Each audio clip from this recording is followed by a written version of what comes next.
Hello guys, তোমরা সবাই কেমন আছো? আশা করি ভালো আছো। আমিও ভালো আছি। তরি সোনা চ্যানেলে নতুন একটা ভিডিওর সঙ্গে অনেক অনেক ভালোবাসা। তোমরা যে যেখান দিয়ে আমার ভিডিওটা দেখছো তাদেরকে অসংখ্য অসংখ্য ধন্যবাদ। আর প্লিজ আমার পাশে থেকেও সাপোর্ট করো। তো আজকের ভিডিওটা কিন্তু আমি এখন এখান থেকেই শুরু করছি। তো এক জায়গায় গিয়েছিলাম, ওখান থেকে এসে এখন এই রান্না বসিয়ে দেবো। তো চলো চেঞ্জ করে তারপরে কিন্তু আবার আসছি রান্না করতে। আজকে সামান্য কিছু রান্না করব না, আজকে খাবো পান্তা ভাত। তার জন্য শুধু বড়া, আলু ভাজা, কালকে ইলিশ মাছের তরকারি আছে, সেটা দিয়ে আর কি চলে যাবে। আজকে যা হবে রাতে রান্না হবে। তো চলো রান্না বান্না করে আবার পরে কিন্তু একেবারে আসছি। দেখতে থাকো ভিডিওটা, আশা করি ভালো লাগবে। অবশেষে চলে আসলাম কিন্তু দেখো সোজা রান্নাঘরে, দেখতেই পাচ্ছ। তো কী বলো তো, এটা হচ্ছে মুসুর ডালের বড়া। তো মুসুর ডালটা আমি ঘন্টাখানেকের মতো ভিজিয়ে রেখেছিলাম, তারপরে কিন্তু পাটায় বেটে নিলাম। কারণ কী বলো তো, মিক্সচারে বাটলে পরে না একদম মিহি হয়ে যায়, তার জন্য এই পাটায় একটু মানে ডালটা মানে পুরো মিষ্ট হবে না, একটু আদা বাটা হবে, তাহলে কিন্তু বড়াটা খেতে মচমচে হয় আর খুব টেস্টি হয়। তো দেখো আমি কিন্তু লাল লাল করে বড়াগুলো কিন্তু ভেজে নিচ্ছি। তোমরা কে কীরকম খাও প্লিজ কমেন্ট করে বলো কিন্তু আমার সকল বন্ধুরা। তো দেখো এদিকে কিন্তু আমি আলুও ভেজে নিয়েছি চাক করে, দেখতে পাচ্ছ তো। তরি আর তরি পাপার জন্য আমি কিন্তু আলু খাবো না, আমি কিন্তু বড়া দিয়েই আমার চলে যাবে। কারণ বড়া একটা শুকনো লঙ্কা নেবো, ভাতটা লাল লাল করে মেখে বড়া দিয়ে ভরে ভরে খাবো, মানে মনের মধ্যে একটা আনন্দ হচ্ছে, জানো তো। তো দেখো এদিকে কিন্তু আমি কিন্তু ওই বড়াগুলো তুলে কিন্তু আবার কিন্তু দেখো বড়াগুলো দিয়ে নিচ্ছি। তো কেমন লাগছে বলো তো, এটা কিন্তু মুড়ি দিয়ে খেতেও ভালো লাগে, জানো তো। মচমচ করবে একদম ডালের বড়া, মুড়ি দিয়ে খেতে কিন্তু দারুণ লাগে। তো চলো এই বড়াগুলো আমি ভেজে নিই আর তোমাদের সঙ্গে একটু শেয়ার করি আর কি করেছি। তো দেখতে পাচ্ছ তো কতগুলো বড়া ভেজেছি, এক বাটি বড়া করবো, জানো তো।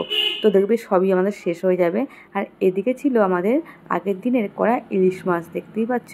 তাই এখানে 5 পিসের মতো মাছ ছিল, মানে 4 পিস মাছ, 1 পিস মাথা। তো এটা দিয়ে আমাদের দুপুরে কিন্তু হয়ে গেছিলো। চলো পরে আবার আসছি। দেখতেই পাচ্ছ ফ্রেন্ড, আমার কিন্তু স্নান করা কমপ্লিট হয়ে গেছে। তো আজকে মাথায় একটু শ্যাম্পু করলাম।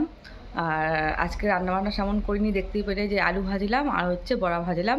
আর কালকে ইলিশ মাছ ছিল, ইলিশ মাছটা গরম করলাম। তো কালকে তো দাদাভাই বলেছিল খাওয়ার সময় যে আজকে রাতে ভাত করে রাখবে, কালকে কিন্তু পান্তা ভাত খাবো দুপুরবেলা, মানে ওর খেতে ইচ্ছা করেছে। আমরা সবাই ভালো খাই, তো যথারীতি পান্তা ভাতটা খেতে কিন্তু দারুণই লাগে, তাই না। আজকে রোদ উঠেছে, এতদিন পর বৃষ্টির পর আজকে রোদ উঠেছে, তা ভাতটা খেতে ভালোই লাগবে। তো পুজো টুজো দেওয়া সব কমপ্লিট হয়ে গেছে। আর দাদাভাই ফোন করে বললো তুমি খেয়ে ওষুধ খেয়ে নাও, কারণ আমার টাইম টু টাইম ওষুধ খেতে হয়। তো আমি বললাম আমি তো একবার খেয়েছি, তুমি আসো তারপরেই খাবো। তো আমার এখন আমার দেখো বসে বসে আমি এখন কী করছি বলো তো, বড়া খাচ্ছি, ডালের বড়া। আমার খুব ভালো লাগে, তাই বসে বসে বড়া খাচ্ছি। চুলটা শুকাবে তারপরে কিন্তু আসরাবো, এখন হচ্ছে ভিডিও এডিট করব। ভাবলাম তোমাদের সঙ্গে একটু কথা বলে নিই। তো সব বন্ধুদের বলছি প্লিজ আমাকে একটু সাপোর্ট করো। আমি অনেকটা পিছিয়ে গেছি, কারণ হচ্ছে একটু চ্যানেলের প্রবলেম হয়েছিল, তার জন্য। তো এখন সব ঠিকঠাক হয়ে গেছে, তোমরা একটু সাপোর্ট করো, আমি তোমাদের পাশে আছি আর সবসময় পাশে থাকবো। আর নতুন যদি বন্ধু হয়ে থাকো চ্যানেলটাকে সাবস্ক্রাইব করে দিয়ে পাশে থাকা বেল আইকনটি অল করে দিও, তাহলে আমার যত ভিডিও ছাড়বো সবার আগে নোটিফিকেশন তোমাদের কাছে চলে যাবে। তো চলো আমি একটু বড়াটা খাই আর বসে বসে এডিট করি, আবার পরে আসছি।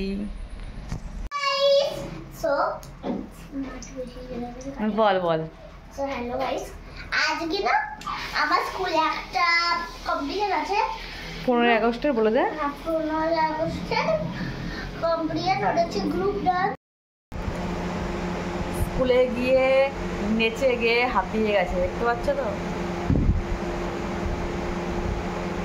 কেমন লাগছে বলো। যাওয়ার সময় ভিডিও করতে পারিনি, খুব তাড়া ছিল, তাড়াতাড়ি করে গুছিয়ে পাঠিয়ে দিয়েছি। আমার তো আমি লাগছে, আমি ঘুমিয়েছিলাম। তো 15 আগস্টের দিন যদি একটু ঘুরতে বেড়াতে পারি, ওকে এই ড্রেসটা পরাবো, তোমাদের সঙ্গে অবশ্যই শেয়ার করবো। চলো সকলকে খাইয়ে নিই। পুরো বড় বড় মেয়ে লাগছে না, বলছে না কত বড় মেয়েটা, বুঝতে পারছো তো। আজকে চুড়িদারও পরেছে। গুড ইভিনিং অল ফ্রেন্ড, আবার চলে আসলাম কিন্তু রান্নাঘরে। দেখতেই পাচ্ছ এখন বাজে সন্ধ্যে 7টার মতো। তো আমি দেখো এখানে আলু আর হচ্ছে লাউয়ের চোকলা একসাথে ভাজা করছি, আর রাতে হচ্ছে ডাল আর ভাত করব। তো তো চলো দেখতে থাকো আর কি করছি। আর এদিকে হচ্ছে দেখো মুড়ি ভাজছি, কারণ কি জানো তো, মুড়ি নিয়ে এসেছিলাম দোকান থেকে, কিন্তু মুড়িটা না কেমন নেতিয়ে নেতিয়ে গেছে, আর নেতানো মুড়ি কি খেতে ভালো লাগে বলো। তার জন্য কিন্তু দেখো আমি কড়াইতে একটু টেলে নিচ্ছি, আর এমন করে মুড়ি ভেজে খেতে কিন্তু দারুণ লাগে, তাই না? তো চলো তোমার দাদা ভাই আমি কিন্তু এখন মুড়ি মাখা খাবো, তরি কিন্তু পড়তে চলে গেছে, তরি কিন্তু খাবে না। তো দেখতেই পাচ্ছ আমি কিন্তু মুড়িগুলো ভেজে ঢেলে নিলাম। এখন কিন্তু ভালো করে চানাচুর দিয়ে আর ধনেপাতা দিয়ে আর হচ্ছে আদা কুচি পেঁয়াজ কুচি, দেখো ধনেপাতা আদা, দেখতে পাচ্ছ তো? এমন করে মুড়ি মাখা খেতে কার কার ভালো লাগে প্লিজ কমেন্ট করে বলো কিন্তু। আর কোন চানাচুর দিয়েও মুড়ি মাখা খাবো জানো? আমার বাবার বাড়ির থেকে আমি চানাচুরের প্যাকেট নিয়ে এসেছিলাম, টক ঝাল চানাচুর, যেটা এখানে কোথাও পাওয়া যায় না। তার জন্য আরও বেশি আনন্দ জানো তো। দেখো কত সুন্দর, আর কাচ্চি ঘানি সর্ষের তেল, তো কতটা টেস্টি হবে বলো তো মুড়ি মাখাটা। আমি জানি তোমরা সবাই খাও, কারণ হচ্ছে আমি তো এখানে এইসব জিনিস পাই না, তার জন্য আমার কাছে বেশি আনন্দ। আর এদিকে দেখো চপ নিয়ে এসেছিলো আর সিঙ্গাড়া নিয়ে এসেছিলো, সেটা দিয়ে আর কি আমরা মুড়ি আর চপ দিয়ে আর সিঙ্গাড়া দিয়ে খাবো। এটা দেখাচ্ছিলাম যে বেগুনি আমাদের অর্ধেক খাওয়া হয়ে গেছে, তারপর তোমাদের সঙ্গে শেয়ার করছি। চলো আজকের মতো tata, bye bye, good night, ভালো থেকো, সুস্থ থেকো।